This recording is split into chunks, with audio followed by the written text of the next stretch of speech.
Hello दोस्तों, हमने पिछले वीडियो में अपनी इंट्रोडक्शन क्लास में आपसे कहा था कि हम एआई को, जो कि एक विषय के रूप में अगले सत्र से इंट्रोड्यूस हो जाएगा, हम उसको एक सब्जेक्ट रूप में पढ़ेंगे और एकदम सिस्टमैटिक रूप से पढ़ेंगे। किसी भी सब्जेक्ट को पढ़ने से पहले हमें बिल्कुल पता होना चाहिए, चाहे वो किसी भी क्लास का विषय हो, किसी भी क्लास के बच्चे पढ़ रहे हो, उसको हमें बिल्कुल इस बात की जानकारी होनी चाहिए कि कब वो विषय बना, पहली बार वो विषय कब इंट्रोड्यूस हुआ। तो इसके लिए हमें जाना होता है उस सब्जेक्ट के इतिहास में। बिल्कुल हमने आपसे कहा था कि हम एआई को आपको हैंड टू हैंड सिखाएंगे, बात करेंगे, अलग अलग मॉडल्स, अलग अलग एआई टूल्स को सिखाएंगे, लेकिन चूंकि हमें उसको एज ए सब्जेक्ट पढ़ना है, उसको जानना है, उसके पीछे की पूरी कहानी, उसकी पूरी वर्किंग समझनी है, तो इस स्थिति में हम क्या समझेंगे कि वो एक सब्जेक्ट के रूप में कैसे बना, इसको देखेंगे। तो सब्जेक्ट के रूप में किसी भी सब्जेक्ट को पढ़ने से पहले हमें उस सब्जेक्ट की हिस्ट्री के बारे में एक अच्छा आइडिया होना चाहिए, सिंपल बिल्कुल आइडिया होना चाहिए, जिससे हम उस विषय को जान सकें और समझ सकें। तो आज हम शुरू करते हैं एआई की हिस्ट्री से।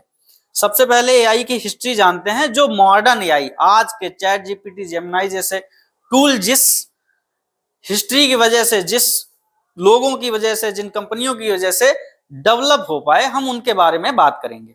तो सबसे पहले आज की क्लास है, पहली क्लास है history of AI. History of AI, कहां से ये हिस्ट्री शुरू होती है, कब हमारे आज के चैट जीपीटी जैसे टूल्स का कहां से जन्म शुरू हुआ, कौन व्यक्ति ऐसा था जिसने मशीनों को इंसान से कंपटीशन करने के लिए तैयार करा, किसने सोचा ये प्रश्न, इसके बारे में हम जानते हैं। तो बिल्कुल आइए चलते हैं क्लास पर। तो जैसा कि आप लोग देख रहे होंगे, क्लास का नाम है हिस्ट्री ऑफ एआई। एआई की हिस्ट्री के बारे में हम जानेंगे। चूंकि हमने आपसे पहले भी कहा था कि आपको स्क्रीन पर जरूर बिल्कुल इंग्लिश में चीजें लिखी दिखाई दे रही होंगी, लेकिन आप बिल्कुल भरोसा रखिए, हिंदी बोलने वाले या हिंदी बेल्ट के लोगों से बिल्कुल भी उनको समझ में आने में कोई प्रॉब्लम नहीं होगी। कोशिश करिए कि आप लोग एक कॉपी और पेन लेके बैठें और नोट्स बनाते रहें। नोट्स बनाते रहें, वीडियो को बीच में रोक लें, बात करते टाइम रोक लें, उसको देखते टाइम रोक लें, जब हम इस पर बात कर रहे हैं उसको बीच में रोक कर, और जो इंपॉर्टेंट नोट्स हैं उनको बना लें। बिल्कुल हम लोग इस चीज को देखते हैं। अब यहां से हम शुरू करते हैं। तो सबसे पहले एक नाम, जिस नाम की वजह से ये पूरी की पूरी डेवलपमेंट प्रोसेस आगे बढ़ पाई, जिसने उस चीज को, उस प्रश्न को जन्म दिया, उसके दिमाग में ये प्रश्न उठा, उस व्यक्ति को थोड़ा जान लेते हैं। तो ये नाम है एलन ट्यूरिंग का। ये नाम है एलन ट्यूरिंग का। एलन ट्यूरिंग वो व्यक्ति थे जिन्होंने मॉडर्न एआई, ऐसा नहीं कि इनसे पहले किसी ने इस बारे में सोचा नहीं था, ऐसी मशीनों के बारे में नहीं सोचा था। अरिस्टोटल, जिन्हें हम अरस्तु के नाम से जानते हैं, और बहुत सारे ऐसे ग्रीक दार्शनिक थे उस टाइम यूनान में कई लोग इस बारे में, दुनिया के अलग अलग भागों में बातें होती थी बहुत पहले, लेकिन वो आज के एआई के कॉन्सेप्ट से मैच नहीं करता था, इसलिए हमने उनको नहीं लिया। मॉडर्न एआई डेवलपमेंट की जब कहानी शुरू होती है, उसमें सबसे पहला नाम किसी व्यक्ति का आता है, तो उस व्यक्ति का नाम है एलन ट्यूरिंग। एलन ट्यूरिंग ये कौन थे? ये एक ब्रिटिश मैथमेटिशियन थे। ब्रिटिश मैथमेटिशियन थे। जैसा हम आज सुन लेते हैं कि किसी कंपनी ने ये एआई मॉडल जारी कर दिया, किसी कंपनी ने वो एआई मॉडल जारी कर दिया, किसी का ये टूल आ गया, किसी का वो टूल आ गया। मैं आपको एक चीज क्लियर कर देता हूं, किसी भी देश में कोई भी डेवलपमेंट हुआ हो, उस डेवलपमेंट की पहली कहानी शुरू होती है, पहली कहानी शुरू होती है कि वो कहानी शुरू होती है कॉलेज और यूनिवर्सिटी से। वो कहानी शुरू होती है एजुकेशन से जुड़े लोगों से। तो एजुकेशन की इसलिए इतनी ज्यादा इंपॉर्टेंस है, जिन देशों ने एजुकेशन को बेसिक फाउंडेशन पे महत्व दिया, उनके यहाँ एजुकेशन की वैल्यू थी, उन देशों ने बहुत कुछ किया है। उनके डेवलपमेंट से आज पूरी दुनिया में बहुत बड़े बड़े परिवर्तन देखने को मिलते हैं। तो एक ब्रिटिश मैथमेटिशियन थे, एक ब्रिटिश गणितज्ञ थे, एलन ट्यूरिंग जिनका नाम था। अब इनके बारे में हम थोड़ा जान लेते हैं। जिस समय दुनिया वर्ल्ड वॉर 2 से जूझ रही थी, जिस समय दुनिया वर्ल्ड वॉर, विश्व युद्ध चल रहा था, द्वितीय विश्व युद्ध का दौर चल रहा था, 1940 के करीब की बात है, तो उसमें मित्र देश और नाजी जर्मनी के बीच में, हम हिस्ट्री में वर्ल्ड वॉर 2 की हिस्ट्री में नहीं जाएंगे, हम केवल इतना जान ले, जर्मनी, नाजी जर्मनी कहा जाता था उस टाइम। हिटलर का नाम कई लोगों ने सुना होगा। तो हिटलर की सेना जो थी नाजी जर्मनी जो थी, वो एक मशीन, एक कोड, एक सॉफ्टवेयर का यूज करती थी, जिसका नाम था एनिग्मा कोड। क्या नाम था? Enigma code. अब बात क्या होती है, एनिग्मा कोड होता क्या है? एनिग्मा एक ऐसी मशीन थी जो जर्मनी के जो भी युद्ध से जुड़े लोग थे, सैन्य थे, वहां के जो डिप्लोमेट थे, उनके बीच जो बातें होती थी, सोचिए युद्ध में बहुत सीक्रेट सीक्रेट बातें होती हैं, बहुत सीक्रेट मैसेजेस होते हैं, कहाँ सेना भेज दी है, कहाँ हथियार भेजने हैं, ये सब चीजें।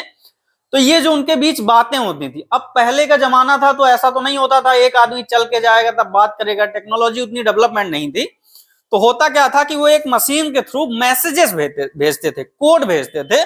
उस कोड में क्या होता था उस कोड में जैसे यहाँ पे एक व्यक्ति बैठा है, यहाँ पे एक व्यक्ति बैठा है और एक व्यक्ति यहाँ कहीं दूर बैठा है, इन दोनों के पास कंप्यूटर है, मान लो ये मशीन है इन दोनों के पास, तो यहाँ ये मैसेज कुछ टाइप करेगा और यहाँ पे ये मैसेज जो है पहुंच जाएगा, ये मैसेज यहाँ पर पहुंच जाएगा। होगा क्या, जैसे ही इसने इसको मैसेज टाइप किया यहाँ पे, ये मैसेज एक कोड में बदल जाएगा, ये एक मैसेज है ये एक कोड में बदल जाएगा और ये पूरे जाने के दौरान एक कोड में बना रहेगा। इस मशीन पर जाएगा तब भी कोड में रहेगा और ये मशीन इसको वापस जो है यहाँ पर इनकोड होता है प्रोसेस, मतलब किसी भी नॉर्मल जो मैसेज होता है उसको जब हम एक कोड में बदलते हैं तो उसको हम इनकोड बोलते हैं। तो यहाँ पे इनकोड हो जाता था और ये जिसके पास पहुंचना है वहां पे ये मैसेज डिकोड हो जाता था। तो एकदम गुप्त तरीके से ये आदमी दूसरे आदमी से बात कर लेता था। ये पूरा प्रोसेस था एनिग्मा मशीन का। एनिग्मा मशीन ये करती थी।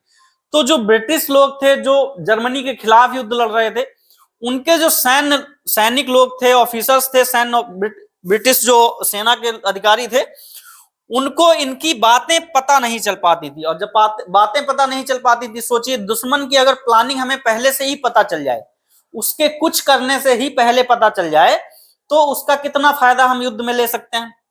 तो वही चीज थी। लेकिन इनकी ये जो बातचीत होती थी बिल्कुल कोडेड होती थी, इनक्रिप्टेड मान लीजिए इसको। आजकल एक शब्द चलता है इनक्रिप्शन का, ज्यादातर आप मैसेजिंग एप्स में देखेंगे इनक्रिप्शन का फीचर आपको देखने को मिल जाएगा, व्हाट्सएप में भी है, ज्यादातर चीजों में है।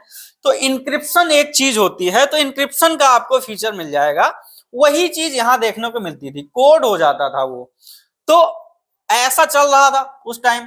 तो ब्रिटिश जो सैन्य अधिकारी थे वो बहुत ज्यादा परेशान थे, कैसे करें, कैसे इनकी बातें इंटरसेप्ट करें, कैसे सुन लें, उस हिसाब से अपनी रणनीति बना पाए। बस उसी सीन में एक व्यक्ति आते हैं, ये फोटो आप देख रहे होंगे, इनका नाम था एलन ट्यूरिंग। और ये क्या करते हैं, ये एक ऐसा सॉफ्टवेयर बनाते हैं जो एनिग्मा कोड को क्रैक कर देता है। एनिग्मा कोड को क्रैक कर देता है मतलब अब इनके पास एक ऐसी मशीन होती है कि ये इस पूरी बातचीत को इंटरसेप्ट करके सुन सकते थे। इनके पास ये यहां से जब आपस में नाजी जर्मनी के लोग आपस में जो सैन्य अधिकारी हैं वो अपनी बातें साझा करते थे, बातें मींस कॉल नहीं होता था, आमतौर पे कॉल नहीं होता था, ये बातें सारी मैसेजेस के थ्रू होती थी, मैसेज जाता था। तो ये मैसेज जो है इन्होंने कोड क्रैक कर लिया था, तो ये मैसेज वो लोग इंटरसेप्ट कर लेते थे। तो ये इससे क्या हुआ कि इससे बहुत जल्दी जो है ब्रिटिश सेना को इनकी इंफॉर्मेशन मिलनी शुरू हो गई और मित्र राष्ट्र जो है बहुत जल्दी वर्ल्ड वॉर 2 अगर खत्म हो पाया तो उसमें इन जो है इन पर्सनालिटी की जिनकी हम बात कर रहे हैं, एलन ट्यूरिंग का एक बड़ा रोल था। तो ये तो उनका हमने थोड़ा सा ये जान लिया कि वो कितने बुद्धिमान व्यक्ति थे, है ना। लेकिन अब इनका कहां से आता है नाम, किसमें, इनका नाम एआई की फील्ड में कैसे जुड़ता है। तो इनका डायरेक्ट अगर देखा जाए तो जब इनके पूरे जीवन के दौरान एआई शब्द ही नहीं आया था, है ना। लेकिन फिर भी देखते हैं 1950 में इन्होंने एक रिसर्च पेपर पब्लिश किया, है ना। ये पेपर आपका वो पेपर नहीं है जो हम लोग बोर्ड एग्जाम में पेपर दे देते हैं बैठ के, वो नहीं है। साइंटिस्ट लोग जो होते हैं वो क्या करते हैं, रिसर्च करते हैं, कुछ फाइंडिंग्स करते हैं, फिर उन्हें जो लगता है वो जो पाते हैं अपनी रिसर्च के दौरान उसको एक पूरा फॉर्मेट, पूरा डिटेल पेपर बनाते हैं। उसको पेपर को अपनी साइंटिफिक कम्युनिटी में जो उनका पूरा समूह होता है उन ग्रुप में, पत्रिकाओं में अलग अलग जो है क्या करते हैं वो, मतलब उसको पब्लिश करते हैं। तो वो रिसर्च पेपर की बात हो रही है। 1950 में इन्होंने एक पेपर प्रकाशित किया। उस पेपर का नाम क्या था, कंप्यूटिंग मशीनरी एंड इंटेलिजेंस। क्या नाम था, कंप्यूटिंग मशीनरी और इंटेलिजेंस। अब ये नाम सुन के ही पता चल रहा है कि कंप्यूटर और इंटेलिजेंस के संबंध की बात करने की कोशिश कर रहा है। कंप्यूटर और इंटेलिजेंस। अब इंटेलिजेंस, कंप्यूटर तो एक प्रोग्राम होता था जो हम कुछ नियम सेट कर देते थे और वो नियमों का पालन करके हमें आउटपुट दे देता था। तब कंप्यूटर का इतना ज्यादा दौर भी शुरू नहीं था, उस टाइम की बात है, उस टाइम इनके दिमाग में ये सारी बातें चल रही थी। तो कंप्यूटिंग मशीनरी और इंटेलिजेंस साफ साफ बता रहा है, कंप्यूटर और मानो जो इंटेलिजेंस की बात है, इंटेलिजेंस बुद्धिमत्ता जो मानी जाती है, वो मानी जाती है कि ह्यूमन ही पूरी दुनिया में ज्यादा इंटेलिजेंट माने जाते हैं, मनुष्य ही, मानव समाज ही ज्यादा इंटेलिजेंट। तो इंटेलिजेंस पे तो इनका फोकस था, इंटेलिजेंस पे इनका फोकस था, ये मशीनों को इंटेलिजेंट बनाना चाहते थे। तो इस पेपर में जो है वो सबसे ज्यादा जरूरी दो चीजें थी, सबसे ज्यादा जरूरी दो चीजें थी। पहली चीज जो ये थी, उसमें एक क्वेश्चन दिया था, एक क्वेश्चन की इन्होंने बात की थी, और वो क्वेश्चन इतना ज्यादा महत्वपूर्ण था। सबसे बड़ी बात आप समझना, हमेशा हमेशा जिन समाजों में, जिन भी देशों में इस चीज को वैल्यू प्रोवाइड की गई है कि क्वेश्चंस को वो लोग मान्यता देते थे, क्वेश्चंस को खारिज नहीं करते थे, चाहे वो जैसा। हमारे यहाँ, हमारे समाज में अचानक आप देखेंगे, ज्यादातर देखेंगे, अचानक क्या, ज्यादातर आप एक चीज देखेंगे कि जब हमारे छोटे छोटे बच्चे होते हैं या फिर कोई भी पढ़ने लिखने वाला व्यक्ति है, वो कभी भी एक क्वेश्चन पूछता है, चाहे वो समाज से पूछे, माता पिता से, अपने पेरेंट्स से, अपने ग्रुप में किसी से पूछे, तो हमारे यहाँ सवालों को दबाने का कल्चर है। हम लोग कोई भी विपरीत सवाल को हजम नहीं कर पाते। लेकिन हमेशा आपको बताते हैं, ये बात देखने को मिलेगी, जिन भी समाजों ने प्रश्नों की इज्जत की है, क्यूरियोसिटी की इज्जत की है, जब हमारे यहाँ जो जिज्ञासा जगती है, बच्चों में जगती है, खासकर बच्चों पे फोकस है, बच्चों में जो ऊट पटांग सवाल जिनको हम कहते हैं, वो जब उनके पनपते हैं और उन बच्चों को, उन सवालों को जब जवाब मिलता है, जवाब भी नहीं मिलता है तो कम से कम सम्मान मिलता है, ऐसे समाज भविष्य में ज्यादा उन्नति की ओर बढ़ते हैं। तो इन्होंने अपने पेपर में एक क्वेश्चन पूछा, और वो क्वेश्चन था, कैन मशीन थिंक। और ये इतना इररिलेवेंट क्वेश्चन मान सकते हैं उस टाइम कि ये कोई विश्वास करने वाला ही क्वेश्चन नहीं था। कोई भी आम आदमी ये कह देगा कि आखिर मशीनें कैसे सोचेंगी, मशीनों में तो प्राण ही नहीं होते, तो मशीनें सोच कैसे सकती हैं। तो ये बिल्कुल उस टाइम के लिए इररिलेवेंट था, लेकिन ये एक ऐसा क्वेश्चन था जो पूरा भविष्य बदलने की क्षमता रखता था, और इन्होंने वो क्वेश्चन इस पेपर में प्रकाशित किया। ये पेपर इस क्वेश्चन की तरफ इशारा करता है कि क्या मशीनें सोच सकती हैं। ये जो है क्वेश्चन बहुत महत्वपूर्ण था, और ये पूरे एआई डेवलपमेंट का, ये जो है पूरे एआई डेवलपमेंट का केंद्र बना है। ये क्वेश्चन पूरे एआई डेवलपमेंट का ये केंद्र बना है क्वेश्चन। क्या मशीनें सोच सकती हैं? क्या मशीनें सोच सकती हैं? ये क्वेश्चन जो है हमारे पूरे एआई, जो आज हम एआई देख रहे हैं, इस एआई का आधार बना था ये क्वेश्चन, कैन मशीन्स थिंक, है ना। ये क्वेश्चन इन्होंने पूछा, और विश्वास मानिए इस पेपर की बहुत ज्यादा रिस्पेक्ट हुई उस समाज में। इसको खारिज करने वाले लोग नहीं मिले, समाज में आम लोगों ने भले ही खारिज किया, लेकिन जो साइंटिफिक कम्युनिटी थी उन्होंने इसको हाथों हाथ लिया, और लगे हाथ इस पर रिसर्च चालू हो गई, लोगों ने अपने अपने प्रयोग करने शुरू कर दिए। और दूसरी चीज जो इस पेपर में आप देखेंगे वो था कि इन्होंने एक टेस्ट के बारे में बात की, एक टेस्ट के बारे में बात की, और उस टेस्ट का नाम इन्होंने रखा the imitation game. The imitation game, Turing test भी कहते हैं इसको, आम भाषा में इसको क्या कहते हैं, ट्यूरिंग टेस्ट, क्योंकि ये एलन ट्यूरिंग ने अपने पेपर में प्रकाशित किया था, तो इसको जो है हम एलन ट्यूरिंग के नाम पे ही जानते हैं, ट्यूरिंग टेस्ट भी कहते हैं। तो देखते हैं इमिटेशन गेम। इमिटेशन गेम मतलब ट्यूरिंग टेस्ट क्या था। ऐसा जो टेस्ट ट्यूरिंग ने प्रपोज किया था, ये टेस्ट किसके लिए था, मशीनों के लिए, सॉफ्टवेयर के लिए ऐसा टेस्ट था। तो इस टेस्ट को समझते हैं कि ये टेस्ट क्या था, कैसे उन्होंने इसके अनुमान लगाया था। तो इन्होंने किसने ये टेस्ट प्रपोज किया था, एएम ट्यूरिंग ने, इन 1950। अब इसमें आपको ये डायग्राम दिखाई दे रहा, अच्छी बात ये है कि ये डायग्राम भी एआई जनरेटेड है ना, ये डायग्राम भी एआई जनरेटेड है। आपको यहाँ पे जेमिनाई का, ये देखिए आप, जेमिनाई का वाटरमार्क लगा हुआ है, तो लेकिन मैंने इसको चेक कर लिया है, बिल्कुल एक्यूरेट डायग्राम है ना। ऐसे डायग्राम को अगर हम खुद जनरेट करते या फिर कहीं इंटरनेट से लाते तो हो सकता था कोई कह देता है कॉपीराइट है, तो फिर भी ये एआई जनरेटेड है, बट गारंटी इसकी हम ले रहे हैं बिल्कुल करेक्ट डायग्राम है, बिल्कुल सही डायग्राम है। तो इस डायग्राम को समझने के लिए हम इसको समझते हैं जरा पहले क्या है। इसमें 3 कमरे होते हैं, 3 जो है इसमें कमरे होते हैं। ये रूम ए है, पहला रूम ये है, ये जो है ये रूम ए है, ठीक है। ये एक रूम दिया है, ये जो है एक रूम दिया है, एक मिनट, ये जो है एक रूम दिया है। ये दूसरा जो रूम है ये है, इसको मान लो कि ये रूम बी है, और ये एक दिया है, ये है रूम सी, राइट। ये रूम ए है, ये रूम बी है, ये रूम सी है। ध्यान देना है कि एक रूम है जिसमें क्या है, एक रूम है जिसमें क्या है, एक कंप्यूटर है। ये देखो आपको कंप्यूटर दिखाई दे रहा होगा, ये कंप्यूटर जो है, एक रूम में कंप्यूटर है। दूसरे रूम में क्या है, कंप्यूटर है या मशीन है, कोई भी मशीन है, ठीक है, सॉफ्टवेयर वाला कंप्यूटर टाइप कोई भी मशीन है, ठीक है।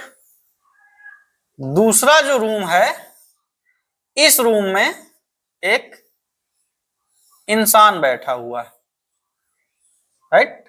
इसमें कौन है, एक इंसान बैठा हुआ है। तीसरे रूम में भी एक इंसान बैठा हुआ है, तीसरे रूम में भी एक इंसान बैठा है। ये इंसान है, इनके पास कोई डिवाइस जरूर होगा, ऐसा नहीं है कि इनके पास कोई डिवाइस ना हो, इनके पास भी कोई डिवाइस होगा, डिवाइस से ही तो बात करेंगे। तो ये जो है ये है, इसमें भी। अब ये दोनों जो है, ये रूम ए और रूम बी में जो बैठे हैं, एक में मशीन है और एक में एक इंसान बैठा है। और रूम सी में जो व्यक्ति बैठा है, इसको हम जज बोल देते हैं, जज या इवेल्युएटर है, ये जज है, ये निर्णय लेगा, ये फैसला करेगा, ठीक है। करेगा क्या, ध्यान से सुनना, जो करेगा वो प्रोसेस ध्यान से सुनना। तो इन्होंने क्या कहा था, ये व्यक्ति जो है, और ये व्यक्ति एक नहीं है, यहां पे मान लो 10 लोग बैठे हैं, बारी बारी से आएंगे 10 मिनट, तो ये व्यक्ति इससे 5 मिनट बात करेगा, किससे, 5 मिनट इससे बात करेगा, और 5 ही मिनट इससे, दोनों से 5 मिनट बात करेगा, 5 मिनट इससे, 5 मिनट उससे बात करेगा। और किससे बात करेगा, ध्यान देना, बात किससे करेगा, ये पूरा बात जो है ये टेक्स्ट कन्वर्सेशन होगा। कैसा होगा, टेक्स्ट, जैसे तुम व्हाट्सएप में मैसेज टू मैसेज करते हो ना, टेक्स्ट कन्वर्सेशन होगा, राइट। ये कैसा होगा, टेक्स्ट कन्वर्सेशन होगा, मतलब ये लोग मैसेज में बात करेंगे, ये इसको मैसेज देगा, ये इसको मैसेज देगा, ये आपस में मैसेज में बात करेंगे। अब जो इसमें खेल है वो कहाँ है, खेल ये है कि जज वाले कमरे में बैठे हुए व्यक्ति को ये पता नहीं होगा कि किस रूम में मशीन है और किस रूम में इंसान। ध्यान देना, क्या है, किस रूम में मशीन है और किस रूम में क्या है, इंसान है। किसी को ये, इसमें जो भी व्यक्ति बैठेगा आके रूम, इसमें जज वाले रूम में, किसी को भी ये भनक भी नहीं होगी कि इसमें किस वाले में, रूम ए में मशीन है या रूम बी में मशीन है, नहीं पता होगा। इसको पता नहीं है कि इसमें किन में से मशीन है। और इसके पास एक यहाँ पे एक पेपर की शीट होगी जिसमें ये अपना रिजल्ट बताएगा, ठीक है। तो अगर इसमें बात करने के 5 मिनट की बात होगी, टेक्स्ट में बात होगी, मैसेजेस में बात होगी, 5 मिनट की बात में अगर मशीन ने इस यहां बैठे व्यक्ति को राजी कर लिया, इस बात पे, किस बात पे राजी कर लिया, इस बात पर राजी कर लिया कि क्या है, कि मैं जो है इस रूम में जो बैठा हुआ मशीन है या कुछ भी है, ये इस बात के लिए मना ले कि ये इसको बता दे कि रूम ए में एक इंसान बैठा हुआ है, रूम ए में एक इंसान बैठा हुआ है। तो जितने भी जज हैं वो रूम ए में अगर इंसान की उन्होंने टिक लगा दिया, इंसान की तरफ टिक लगा दिया, मान लो 10 जज हैं, टोटल कितने हैं, 10 जज, कितने हैं, 10 जज हैं। 10 जज आए, 5 मिनट इससे बात की, 5 मिनट उससे बात की, टेक्स्ट में बात की, 5-5 मिनट के बाद उन्होंने अपना फैसला सुनाया और कहा रूम ए में जो है ये है, रूम बी में जो है ये मान लो ए का है, ये बी का है, और यहाँ पे कोई कह रहा है यहाँ पे ये है, यहाँ पे मशीन है ना, ऐसे करके, और एक में यहाँ मशीन है, है ना, और एक में यहाँ इंसान, ऐसे करके रिजल्ट देगा, अपने अपने अपने रिजल्ट भर देंगे। तो 10 में से अगर वो 3 या 4 जजों को, मोर देन 30% है, 30% की लिमिट लगाई थी उन्होंने, लेकिन मोर देन मान लो, अगर 4 या 3 भी, किसी किसी केस में तो मान लो 3 भी, 3 या 4 जजों को अगर ये मशीन मना लेती है, मतलब ऐसी बातें करके मना लेती है कि ये जज बैठा हुआ, यहाँ बैठा हुआ व्यक्ति ये मानने को तैयार हो जाता है कि रूम ए में जो है कौन बैठा है, एक इंसान बैठा है, मशीन नहीं। उसको पहले से नहीं पता कि कहाँ मशीन है कहाँ इंसान है। तो अगर वो ये कंफ्यूज हो जाता है कि यहाँ पे कौन है, इंसान है, तो 10 में से अगर 3 या 4 लोगों को, मोर देन 30% अगर लोगों को मना लेता है कि वो क्या है, वो मशीन नहीं कौन है, इंसान है, मशीन नहीं कौन है, इंसान है, तो उस मशीन को ट्यूरिंग टेस्ट पास का जो है सर्टिफिकेट मिल जाएगा। सर्टिफिकेट मींस उसको पास करार दिया जाएगा।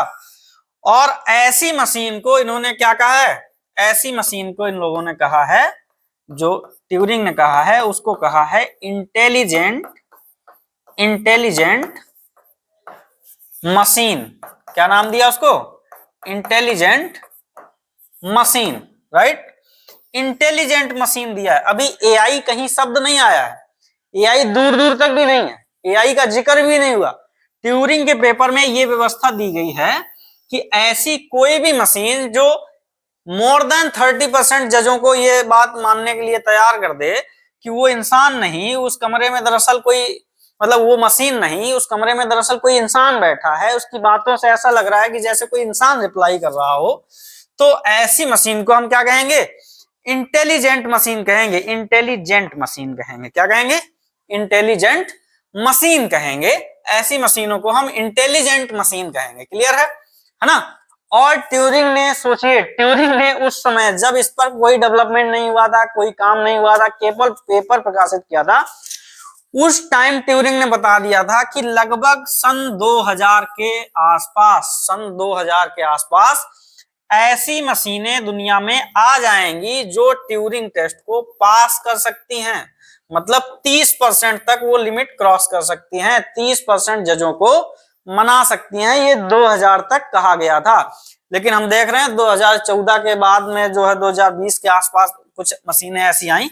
उसमें भी कुछ कारण हैं, उसमें कारण है, उसके बारे में हम आगे जरूर बात करेंगे कि ये थोड़ा लेट क्यों हो गया 10-20 साल का लेट क्यों चल रहा है। लेकिन 30% की एक लिमिट थी, 30% में ट्यूरिंग ने कहा था कि सन 2000 तक जो है ऐसी मशीनें देखने को मिल जाएंगी जो इंसानों को इस बात के लिए कन्विंस कर लेंगी, इंसानों की तरह एक्टिंग कर लेंगी, इंसानों की तरह बात करने में सक्षम होंगी, इंसानों वाले काम करने में भी सक्षम हो सकती हैं। इस ऐसी मशीनों की भविष्यवाणी ट्यूरिंग ने की थी। अब बात यह है ट्यूरिंग के रहते हुए, क्योंकि 1954 में, अभी 1954 में ट्यूरिंग की डेथ हो जाती है। 1954 में निजी कारण है, ट्यूरिंग की लाइफ बहुत कम थी, लगभग 42 साल की उम्र में उनकी डेथ हो गई थी। तो ट्यूरिंग की डेथ हो जाती है, लेकिन ये सिलसिला जो ये नींव डाल गए थे वो तेजी से दुनिया में फैल चुका होता है, लोग अलग अलग वैज्ञानिक उस पर काम कर रहे होते हैं, तो ये सिलसिला शुरू हो चुका होता है। लेकिन ट्यूरिंग के जीते जी अभी तक एआई शब्द ना तो कहीं आया है, ना उसकी कल्पना की गई है, एआई जैसा कोई शब्द देखने को नहीं मिलता है। अब एआई शब्द कहां से पनपता है, ट्यूरिंग जो फाउंडेशन रखे गए थे, जो विचार रखे गए थे, उस पर काम शुरू हो चुका था। दुनिया के बहुत सारे हिस्सों में, बहुत सारे विश्वविद्यालयों में ये चीजें शुरू हो गई थी, और कुछ ऐसे प्रोमिनेंट लोग एक जगह इकट्ठा हुए अमेरिका में, जो यूनाइटेड स्टेट्स है, यूनाइटेड स्टेट्स में एक जगह है जिसका नाम है हैनोवर, न्यू हैम्पशायर में पड़ता है हैनोवर जो है। तो 1955 और 1956 का टाइम वो था जब काफी सारे ऐसे लोग इकट्ठा हुए थे जो इस फील्ड में, जो ट्यूरिंग के विचार पे, ट्यूरिंग के विचार मतलब ट्यूरिंग ने एक विचार दिया था कि क्या मशीनें सोच सकती हैं, थिंकिंग मशीन टाइप कुछ ऐसा दिया था। थिंकिंग मशीन एक अभी एआई कंपनी भी बनी है, उसके बारे में हम जब मॉडर्न एआई पर बात करेंगे, आज के एआई पर बात करेंगे, तब बात करेंगे। तो ट्यूरिंग ने जो विचार दिया था, उस विचार के ऊपर जो है काम हो रहा था।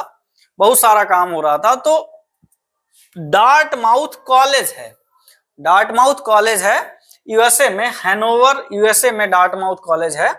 तो वहां पर क्या है, एक कैंप रिसर्च प्रोजेक्ट अनाउंस किया गया। रिसर्च प्रोजेक्ट अनाउंस जो किया था उनका नाम था जॉन मकार्थे। क्या नाम था? जॉन मकार्थी। ये आप फोटो देख रहे होंगे, ये फोटो उन्हीं की है, और इनको फादर ऑफ आर्टिफिशियल इंटेलिजेंस भी कहा जाता है। क्यों? क्योंकि ट्यूरिंग ने एआई शब्द नहीं दिया था, उन्होंने इस रास्ते पर चलने की नींव जरूर डाली थी, लेकिन एआई शब्द, आर्टिफिशियल इंटेलिजेंस शब्द जो है वो जॉन मकार्थे ने दिया। ये आप इन्हें देख सकते हैं, ये उनकी फोटो है। ये बहुत बड़े मैथ प्रोफेसर थे। इन्होंने स्टैनफोर्ड यूनिवर्सिटी का नाम कुछ बच्चे जानते होंगे, कुछ लोगों ने सुना होगा, कुछ लोग नहीं जानते। स्टैनफोर्ड यूनिवर्सिटी बहुत विश्व की बहुत प्रसिद्ध यूनिवर्सिटी है। वहां ये कई सालों तक इन्होंने प्रोफेसर के रूप में काम किया, और डार्टमाउथ कॉलेज में ये मैथ प्रोफेसर थे। तो वहां पर इन्होंने एक रिसर्च प्रोजेक्ट अनाउंस किया, Dartmouth summer research project on artificial intelligence. Artificial intelligence, ये प्रोजेक्ट क्या था? ये प्रोजेक्ट था कि ऐसे बहुत प्रोमिनेंट लोगों को, ये एक सिंबॉलिक फोटो है, एआई से जनरेटेड फोटो है, जिसमें आपको 8-10 साइंटिस्ट टाइप लोग बैठे दिखाई दे रहे होंगे, जो किसी प्रोजेक्ट पर चर्चा कर रहे हैं, बात कर रहे हैं। तो इसको हम सिंबल के रूप में, ये देखिए यहाँ पर लिखा भी है, summer research project on artificial intelligence, room number 102, है ना, रूम नंबर 102, ऐसा कुछ पीछे लिखा हुआ है। तो ये इसमें जो फेस है वो रियल नहीं है, ये एआई जनरेटेड है। लेकिन ये फोटो जो जॉन मकार्थी की है, ये फोटो एआई जनरेटेड नहीं है, ये फोटो इंटरनेट से ली गई है, किसी पेज से ली गई है, और ये उनकी रियल फोटो है ना। तो ये इन लोगों ने चर्चा की। ये 8 सप्ताह चली थी, ये 8 सप्ताह लंबी वर्कशॉप थी। इसमें उन्होंने प्रोजेक्ट पे काम किया, कुछ ऐसे एआई प्रोग्राम भी, यहाँ पे विश्व का पहला एआई प्रोग्राम भी यहीं पर जो है शोकेस किया गया था। तो 8 सप्ताह ये प्रोजेक्ट जो है चलता रहा। 8 सप्ताह में इन लोगों ने कौन कौन, सबसे पहले तो ऐसे लोगों के नाम जान लेते हैं। अब कई बच्चे ऐसे होंगे जो सोच रहे होंगे कि ये ऐसा इतना लंबा लंबा नाम, इतना कठिन नाम कैसे हम याद करेंगे। जरूरत नहीं है याद करने की, लेकिन फिर भी होमवर्क रूप में अगर तुम यहाँ लिखे नामों को, यहाँ लिखे जितने भी ये नाम हैं, इनको इंटरनेट पर, इनको गूगल पर, या फिर इनको किसी चैट जीपीटी ऐप पर इनके बारे में थोड़ा हिंदी में पूछ लो, हिंदी में मिल जाएगा, हिंदी में पूछ लो। इन नामों के बारे में जरा जान के देखना, तो पता चलेगा जरा कि कैसे हम किस सफर को तय करके आज यहां तक पहुंचे हुए हैं। तो जॉन मकार्थी पहला नाम है, क्योंकि इन्होंने इस प्रोजेक्ट को अनाउंस किया था, ये इस प्रोजेक्ट को लीड कर रहे थे, तो इन्होंने इस प्रोजेक्ट को अनाउंस किया। फिर दूसरा जो नाम है वो है मार्विन मिस्की। मार्विन मिस्की, ये क्या थे? ये एमआईटी लैब के, एमआईटी में एक लैब बनाई गई थी, एआई लैब। तो एमआईटी की जो एआई लैब थी, एमआईटी एआई लैब, उसके ये को-फाउंडर थे, इन्होंने उसकी स्थापना करी थी। उसके बाद क्लॉड सैनन का नाम आता है, क्लॉड सैनन। अभी एक एआई मॉडल भी है हमारे पास, एक एआई मॉडल है, उसका नाम है क्लॉड। शायद वो इन्हीं के नाम पे रखा गया हो, मैं एग्जैक्ट नहीं बता सकता, लेकिन एआई की दुनिया में ये बहुत जाना माना नाम है। और इनको इंफॉर्मेशन थ्योरी का जनक कहा जाता है। इंफॉर्मेशन थ्योरी का जनक कहा जाता है, इंफॉर्मेशन थ्योरी का जनक कहा जाता है, फादर ऑफ इंफॉर्मेशन थ्योरी कहा जाता है इन्हें, क्लॉड सैनन। ये बहुत महत्वपूर्ण नाम है। उनकी फोटो हमने यहाँ नहीं लगाई है, लेकिन आप इंटरनेट पर सर्च करेंगे तो ये मिल जाएगा इनका डिटेल पूरा। तो क्लॉड सैनन बहुत इंपॉर्टेंट नाम है, बहुत ज्यादा एआई पायनियर की लिस्ट में इनका नाम आता है। फिर उसके बाद नाम है नैथेनियल रॉचेस्टर का। नैथेनियल रॉचेस्टर का, ये कौन है? ये आईबीएम साइंटिस्ट हैं। आईबीएम एक कंपनी थी, आईबीएम एक कंपनी थी, आईबीएम के साइंटिस्ट हैं ये। आईबीएम कंपनी के साइंटिस्ट थे ये। तो आईबीएम वही कंपनी है जिसका आप आगे पढ़ेंगे, इन्होंने एक बहुत बढ़िया कंप्यूटर बनाया था, उसकी चर्चा हम करेंगे आगे। फिर जो नाम जो जोड़ा आता है, ये जोड़े बहुत, इस जोड़े का नाम बहुत इंपॉर्टेंट है, इस जोड़े के बारे में हम जानते हैं। ये है एलन न्यूएल, एलन न्यूएल और हर्बर्ट साइमन। नाम चूंक हमसे फैमिलियर नहीं है, सारे नाम फॉरेनर्स के हैं, इंडियन नाम तो इसमें कोई है नहीं, है ना, लेकिन फिर भी ये जो नाम है ये एआई को समझने के लिए, एआई का सफर समझने के लिए इतने इंपॉर्टेंट है।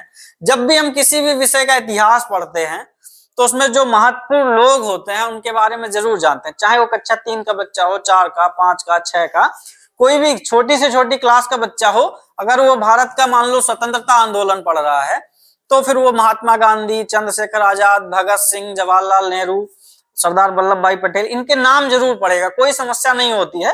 थोड़े से फॉरेनर नाम है, ये फॉरेन के नाम है, थोड़ा सा आपको अटपटा लग सकता है, लेकिन कोई इसको डालने की ऐसी वजह नहीं कि इसको कठिन बनाना है, बिल्कुल सरल है। ये नाम जो है आपको इंटरनेट पे डालने हैं, इनकी एक एक फोटो देखनी है, फिर ये आपके नाम बस जाएंगे, दिमाग में बस जाएंगे ये सारे नाम।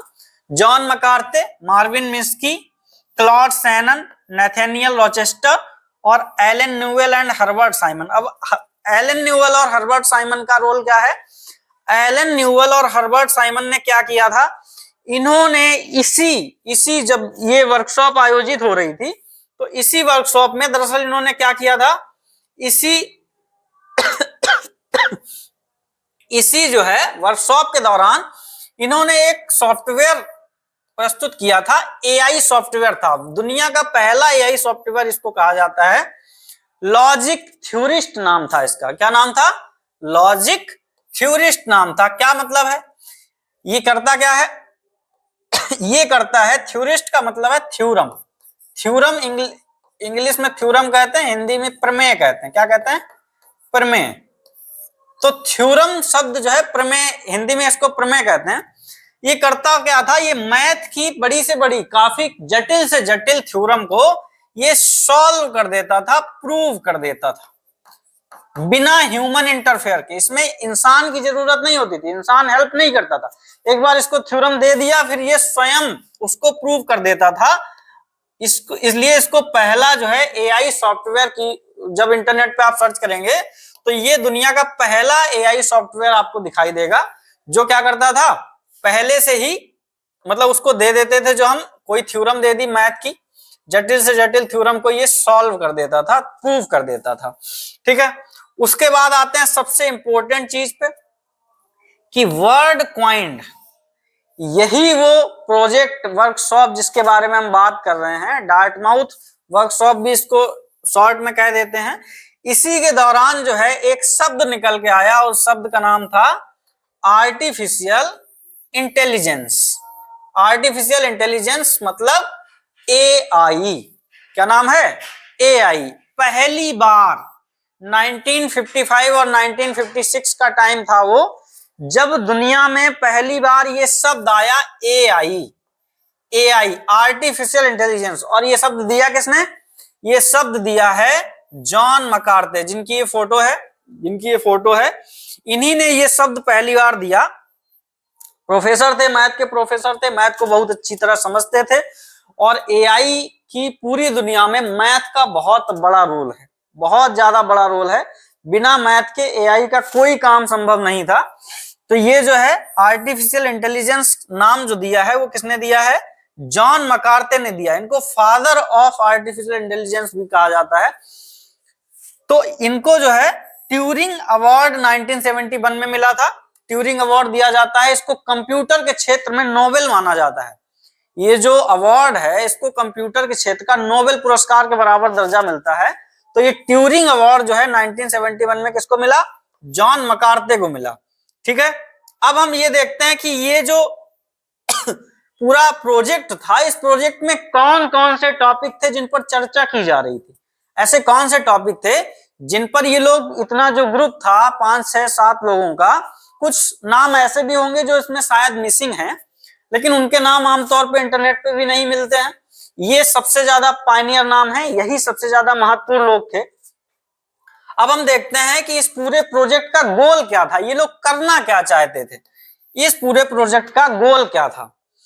तो इस प्रोजेक्ट का गोल ये था कि ऐसी मशीन्स बनानी है जो क्या कर सके, मैथमेटिकल थ्योरम प्रूव कर सके, मतलब गणित की प्रमेय, जो जटिल से जटिल, कठिन से कठिन प्रमेय है, उनको एआई के द्वारा प्रूव किया जा सके। वैसे बहुत ज्यादा किसी भी थ्योरम को प्रूव करने में बहुत ज्यादा साल लगते हैं। एक मैथमेटिशियन, गणितज्ञ, कोई व्यक्ति जो है उसके पीछे लगा रहता है, प्रैक्टिकल करता है, बार बार लैब में प्रयोग करके देखता है, तब जाके कहीं कोई थ्योरम निकल के आती है सामने। लेकिन अगर हमारे पास कोई ऐसे एआई सॉफ्टवेयर हो जो थ्योरम को प्रूव करने लगे, तो जो सालों का काम है वो मिनटों में होने लगेगा। तो ये जो है यहाँ से निकल के आया है ना। थोड़ा हो सकता है बीच बीच में किन्हीं चीजों की आवाज आ रही हो, क्योंकि रोड पर से बाहर निकलते हैं, उसको थोड़ा सा आप मैनेज करना। तो प्रूव मैथमेटिकल थ्योरम, मतलब गणित की कठिन से कठिन प्रमेय को जो प्रूव करने का काम है, वो कुछ सॉफ्टवेयर ऐसे बनाए जाएं जो ये आसानी से कर सकें। दूसरी जो सबसे बड़ी बात है, ये ध्यान से समझना, सबसे बड़ी बात है यूज लैंग्वेज। अब लैंग्वेज कौन सी? कंप्यूटर की जो लैंग्वेज होती है, अभी छोटे बच्चों को भी सिखाया जाता है, जिन लोगों ने कंप्यूटर हाई स्कूल या 10th 11th में, 6th क्लास में भी, प्राइवेट स्कूलों में कई जगह है 6th क्लास में भी कंप्यूटर इंट्रोड्यूस कर दिया जाता है। वहां पे बताया जाता है कि कंप्यूटर की जो लैंग्वेज होती है वो बाइनरी लैंग्वेज होती है। बाइनरी मींस 0 और 1। वहां पे हम लोग क्या करते हैं, हमारे पास जो है डेसिमल सिस्टम होता है, 0 से लेके 9 तक 10 डिजिट होते हैं जिन पर हम लोग अपनी मैथ सॉल्व करते हैं। कंप्यूटर टोटल सब कुछ बाइनरी में समझता है, 0 और 1 में समझता है। उसके कोड होते हैं, वो किसी दिन प्रोसेस हम डिस्कस करेंगे कंप्यूटर कैसे समझता है। लेकिन कंप्यूटर जो है नेचुरल लैंग्वेज नहीं समझता। जो लोग हम लोग हिंदी, इंग्लिश और स्पेनिश, चाइनीज, ये लैंग्वेजेस बोलते हैं, ये लैंग्वेज कंप्यूटर डायरेक्टली नहीं समझता है। लगता है हमको ऐसा समझता है, वो कोड में कन्वर्ट करता है, उसके बाद इतना फास्ट प्रोसेस होता है कि कोड कर देता है, उसके बाद डिकोड कर देता है, वो सारा प्रोसेस सेकंडों में हो जाता है। लेकिन फिर भी कंप्यूटर हमारी नेचुरल लैंग्वेज नहीं समझता है।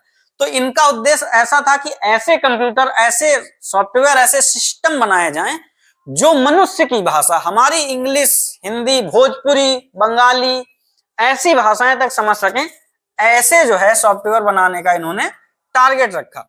तीसरी चीज यहां है लर्न फ्रॉम डेटा। ऐसे सॉफ्टवेयर, ऐसे सिस्टम बनाए जाएं जिनको हम डेटा दे दें, बहुत सारा डेटा दे दें और उसमें वो समझ सकें। जैसे एक इंसान होता है, उसको बहुत सारी चीजें, किसी स्टूडेंट को क्या होता है, एक किताब पकड़ा दी, साइंस की किताब पढ़ ली उसने, 4-5 चैप्टर पढ़ लिए।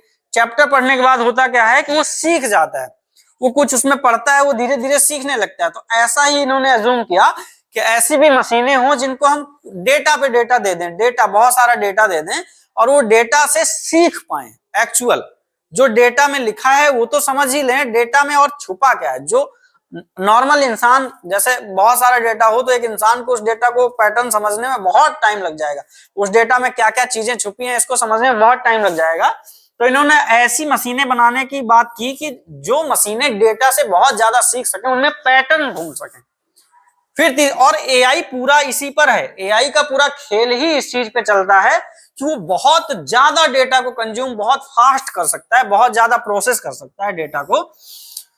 अब आता है कि ऐसी भी मशीनें बनाई जाएं जो गेम्स खेल सकें, वीडियो गेम्स या फिर चेस खेल सकें। उस टाइम तो चेस की बात होती थी, वीडियो गेम का दौर भी नहीं था वो।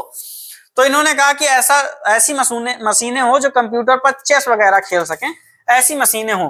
तो बाद में देखना 2016-17 में यही हुआ, बाद में, है ना। 2016-17 में तो बहुत हार्ड गेम, एक गो करके गेम होता है, उसके बारे में भी बात करेंगे जब हम लोग बाद में बात करेंगे। तो ये है कि प्ले गेम्स लाइक चेस, ऐसी मशीनें भी बनाए जो गेम खेल सकें। और इन्होंने इसके लिए टारगेट क्या दिया, इन्होंने इसके लिए टारगेट दिया कि हम अगले 20 सालों में ये सब हासिल कर लेंगे, अगले 20 सालों में हम लोग हासिल कर लेंगे। और ये जो वर्कशॉप थी, ये एआई के फील्ड में एक बहुत नामी जानी मीटिंग कह लो या फिर सम्मेलन कह लो, ये ऐसा एक प्रोजेक्ट बन के सामने आया जिसने पूरी दुनिया में ये उम्मीद जगा दी, ये आशा जगा दी कि हमारे पास कुछ ही सालों में ऐसी मशीनें होंगी जो इंसान के बराबर काम कर लेंगी, इंसानों से बात कर लेंगी और रोबोट जैसे सिस्टम भी थोड़े थोड़े देखने को मिल जाएंगे। बहुत ज्यादा आशावादी हो गई थी दुनिया।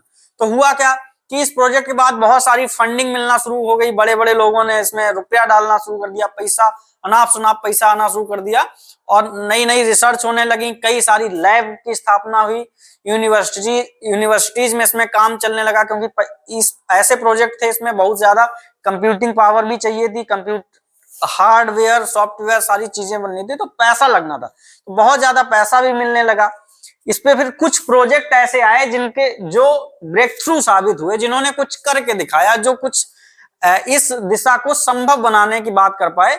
तो इसके बाद जो एक आशा जगी, उसमें दुनिया में कौन कौन से ऐसे सॉफ्टवेयर बने। डार्टमाउथ वर्कशॉप हुई थी, उसने जो प्रपोज की थी चीजें कि हमको ऐसी मशीनें बनाने हैं जो चेस खेल सकें, जो डाटा से लर्न कर सकें, ये सब जो डेटा है उससे सीख सकें, बहुत सारे उद्देश्य थे उनके। तो उनमें से क्या उद्देश्य पूरे हो पाए, कहाँ क्या क्या काम हो पाया, उसके बारे में हम जानते हैं।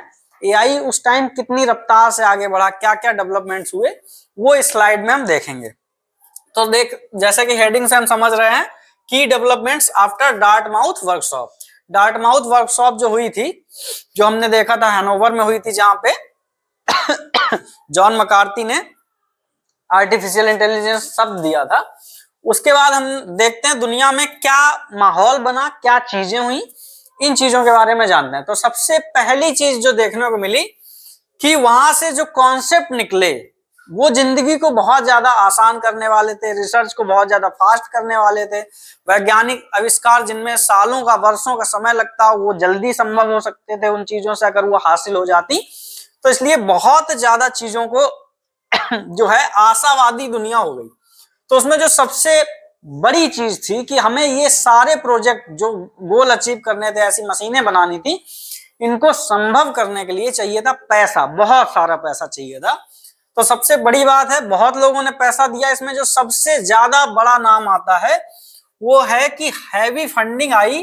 कहां से, एक मिनट, हैवी फंडिंग आई बहुत ज्यादा। वो कहां से आई? वो फंडिंग हमें देखने को मिली, वो फंडिंग आई डार्पा से। अभी डार्पा क्या है? डार्पा जो है अमेरिकन गवर्नमेंट का जो डिफेंस डिपार्टमेंट था उस टाइम भी, क्योंकि हमने देखा ये सारी टेक्नोलॉजी, जितनी भी टेक्नोलॉजी हम देखते हैं, जीपीएस और ये सब, जो आज हम जीपीएस वाला सिस्टम लगाते हैं ना, जिसमें गूगल मैप और ये सब है, उसमें भी डार्पा का बहुत बड़ा रोल है। डार्पा ने ये इसको स्थापित करने में, ये टेक्नोलॉजी लाने में बहुत बड़ी भूमिका अदा की थी। तो डार्पा है क्या? डार्पा का पूरा नाम देखते हैं। पूरा नाम है डिफेंस है ना, डिफेंस, ए से एडवांस्ड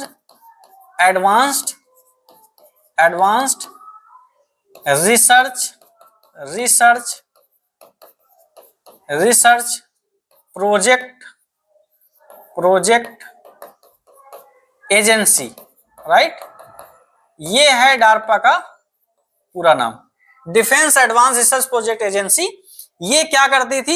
ये बहुत ज्यादा उन्नत तकनीकें जो लोग डेवलप कर रहे थे, उनको मुंह मांगा जो है पैसा उपलब्ध कराती थी रिसर्च के लिए, कि तुम रिसर्च करो, शोध करो और ऐसी मशीनें बना के दो जो हमारे युद्ध क्षेत्र में जो है बहुत बड़ा बदलाव ला सकें, बहुत ज्यादा हमें पावरफुल बना सकें। ऐसी मशीनों के लिए ये फंडिंग करता था, बहुत सारी तकनीक के लिए फंडिंग करता था। तो ये देख रहे होंगे आप, ये जो डार्पा एजेंसी थी, इसने बहुत सारा पैसा दिया। अमेरिका की जितनी भी यूनिवर्सिटीज थी, जितने भी बहुत बड़े रिसर्चर थे, वो अपने प्रोजेक्ट के लिए, क्योंकि एक किसी भी वैज्ञानिक के पास खुद का पैसा तो होता नहीं था, ज्यादा पैसा तो होता नहीं था, तो फंडिंग चाहिए होती है। किसी भी बड़े मिशन के लिए पैसा चाहिए होता है। तो पैसे के लिए हमें कोई इन्वेस्टर चाहिए होता है, जो इन्वेस्ट करे हमारे। तो इन्वेस्ट करेगा, पैसा लगाएगा, जो तकनीक मिलेगी उसमें उसको शेयर मिलेगा या तकनीक पर उसका हक होगा। तो हमने देखा डार्पा बहुत बड़ी फंडिंग लेके आई। डार्पा पैसे की पूर्ति में डार्पा का बड़ा नाम आता है। डार्पा ने जो है पैसों की बहुत ज्यादा पूर्ति की। पैसे जो है, और नॉर्मल सी बात है, ये पैसे अमेरिकन गवर्नमेंट के थे। अमेरिकन गवर्नमेंट ने जो है डार्पा के माध्यम से पैसों की पूर्ति की। फिर अब जब पैसा मिलना शुरू हुआ, तो नई नई चीजें बन के आई। उसमें जो सबसे महत्वपूर्ण पड़ाव है वो ठीक 3 साल बाद देखने को मिलती, मतलब 3 साल क्या, 54 में तो एलन ट्यूरिंग की डेथ हुई थी, 56 में जो है हमने देखा डार्टमाउथ जो वर्कशॉप थी वो खत्म हुई, और 1957 में हम देखते हैं 1 साल बाद ही हमें परसेप्शन करके एक मॉडल मिला। अब ये था क्या, इसको हम न्यूरल नेटवर्क मॉडल कहते थे। दुनिया का पहला एआई फर्स्ट जो है न्यूरल नेटवर्क मॉडल कहते हैं इसको। अब ये न्यूरल नेटवर्क क्या होता है, न्यूरल नेटवर्क कई सारे अभी यहाँ ऐसे शब्द आएंगे, अभी हम सिलेबस में बहुत ज्यादा गहराई से नहीं जा रहे हैं। न्यूरल नेटवर्क को भी बच्चों की तरह समझेंगे, बिल्कुल ऐसे जो 6th क्लास के बच्चे को भी समझ में आ जाए, क्योंकि न्यूरल नेटवर्क अपने आप में बहुत कठिन है, उसको समझना बहुत कठिन है। लेकिन ऐसे समझ लो कि एआई में जैसे यहां से तुमने मैसेज भेजा, फिर यहां तुम्हें उसने आउटपुट दे दिया, यहां तुमने इनपुट दिया, उसको इनपुट दिया, और यहां तुमने उसको आउटपुट दिया, मतलब उसने तुम्हें आउटपुट दिया।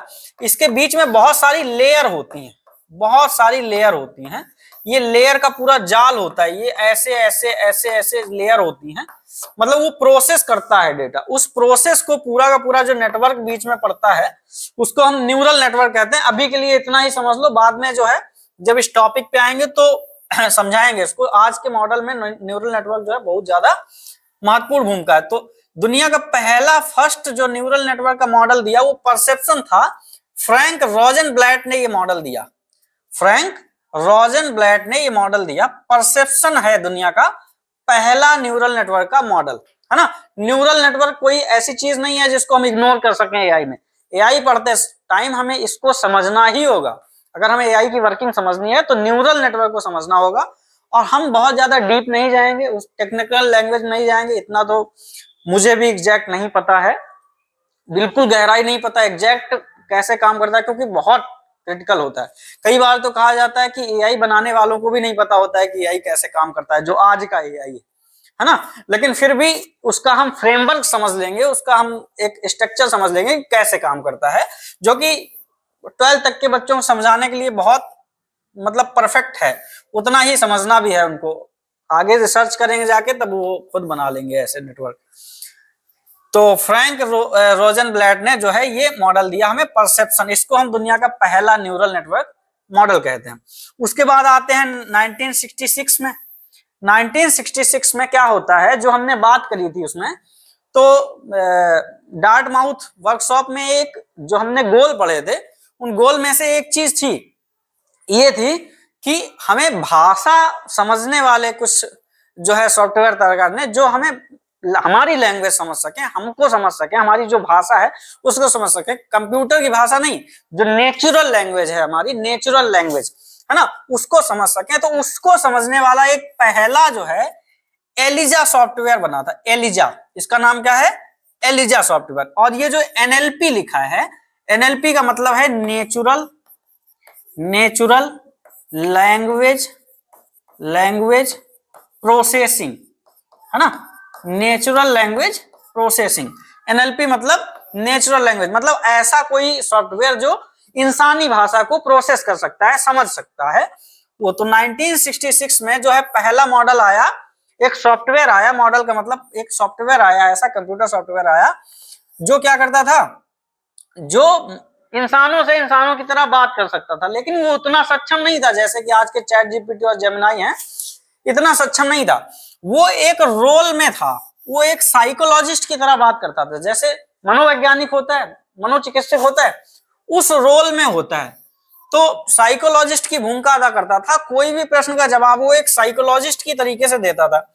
और ये डेवलप किसने किया था, इसको डेवलप करने वाले पर्सन का जो मेन पर्सन है उनका नाम है जोसेफ वेजनबॉम, जोसेफ वेजनबॉम। और ये कहाँ हुआ था, MIT जो अमेरिका में बहुत ज्यादा प्रतिष्ठित इंस्टीट्यूट है, MIT, वहां पे जो है इसको बनाया गया था। और बड़ी बात ये थी कि जो जोसेफ थे वो भी बहुत आश्चर्यचकित थे कि उनके मॉडल को जो है दुनिया इतना ज्यादा एक्सपेरिमेंट कर रही है, बात करने में लोगों को मजा आ रहा था। जैसे आज हमने चैट जीपीटी देखा है, उससे हम बात करते हैं, हमें बड़ा आश्चर्य होता है ये कैसे कर लेता है। ऐसे ही एलिजा उस टाइम के लिए एक करिश्मा था। तो एलिजा क्या करता था, लोगों की तरह बात कर लेता था, लेकिन ऐसी बात नहीं कर पाता जैसे आज मॉडल कर लेते, वो एक साइकोलॉजिस्ट की तरह बात करता था। और उसमें बहुत सारी समस्याएं भी थी, जैसे तुम 2-4 दो चार तुमने उससे बातें की तो वो भूल जाता था कि पहले तुमने दो वाक्य पहले तुमने क्या कहा था। उसको मेमोरी नहीं थी, उसमें याद नहीं रख पाता था और लंबी बातचीत भी नहीं कर पाता था। 2-3-4 सेंटेंस केवल बातचीत कर पाता था, लेकिन फिर भी तब के लिए उतना भी बहुत ज्यादा होता था। उसके बाद हम आते हैं फिजिकल। हमने एक उस टाइम 1972 में, लगभग 1966 से 1972 में एक रोबोट बनाया जो एडवांस रोबोट था। उस समय के जितने भी रोबोट हुआ करते थे उनसे एडवांस। कैसे? वो निर्णय ले पाता था, वो देख पाता था कि जैसे सामने कुछ डला है तो उससे बच के कैसे निकलना है, कोई काम कैसे करना है, छोटे मोटे काम बहुत, जैसे मान लो कहीं पे कुछ रखा है, अब तुमने कह दिया कि टेबल पर से जो है ये वाला जो ब्लॉक है इसको पटक दो, तो वो इतना समझ लेता था और वो पटक देता था। इतना थोड़ा थोड़ा काम वो कर लेता था, तो चल लेता था, बच के निकल लेता था। और इसका जो नाम रखा गया उसका नाम है सेकी द रोबोट। सेकी नाम कैसे पड़ा? सेकी नाम ऐसे पड़ा था, वो हलता था ऐसे, क्योंकि रोबोट था, बहुत ज्यादा स्थिर नहीं था, उसकी फिजिक्स जो थी वो बहुत ज्यादा स्टेबल नहीं थी, ऐसे इधर उधर ऐसे हलता था, बहुत ज्यादा ऐसे ऐसे ऐसे होता था। तो सेक करता था, जैसे सेक कर हिलने डुलने को क्या हम कहते हैं? सेक। तो सेकी द रोबोट इसका नाम इसीलिए पड़ा क्योंकि ये बहुत ज्यादा हिलता डुलता था, लेकिन तब भी वो चीजें कर पाता, जैसे देख पाता था, रास्ता अपना बना लेता था, बच के निकल सकता था। अगर बहुत ज्यादा चीजें आगे खराब हैं तो उनसे कहां से बच के कैसे निकलना है। और ये उस टाइम अपने आप में बहुत बड़ी उपलब्धि थी। इस प्रोजेक्ट में भी डार्पा ने बहुत हैवी फंडिंग की थी। वो क्या चाहते थे? वो चाहते थे कि हमें ऐसे रोबोट मिल जाए जो हमारे सैनिकों का काम कर सकें, युद्ध लड़ सकें हमारे लिए, हमें अपने सैनिक भेज के उन्हें न मरवाने पड़े। तो ऐसे, और ये कहाँ हुआ था? ये हुआ था स्टैनफोर्ड रिसर्च इंस्टीट्यूट। जो हमने स्टैनफोर्ड यूनिवर्सिटी की बात की, वहां पर स्टैनफोर्ड रिसर्च इंस्टीट्यूट था, उसमें ये बना था। और इस रोबोट ने हमें एक एल्गोरिदम भी दिया। एल्गोरिदम मतलब एक, आज की दुनिया पूरी एल्गोरिदम पर ही चल रही। इंस्टाग्राम एल्गोरिदम पे चल रहा है, यूट्यूब एल्गोरिदम पे चल रहा है, सब कुछ जो भी चल रहा है ज्यादातर इंटरनेट एल्गोरिदम पर चल रहा है। तो इसने हमें ए स्टार सर्च एल्गोरिदम दिया था। ये क्या है, इस पे हम बाद में करेंगे। दरअसल ये बेस्ट रूट, सबसे सस्ता रूट, जैसे गूगल मैप में हम डालते हैं कि हमें यहाँ से कानपुर जाना है, तो यहाँ से कानपुर के लिए तो गूगल को तो बहुत सारे रास्ते पता है, लेकिन वो तुम्हें सबसे छोटा रास्ता क्यों दिखाता है, सबसे किफायती रास्ता क्यों दिखाता है? क्योंकि वो एक एल्गोरिदम पे काम करता है, और वो इसी एल्गोरिदम पे काम करता है। गूगल मैप जो है ए स्टार सर्च एल्गोरिदम पर ही काम करता है। और ये डेवलपमेंट कुछ हुए थे 1970-72 तक, ये डेवलपमेंट हुए थे।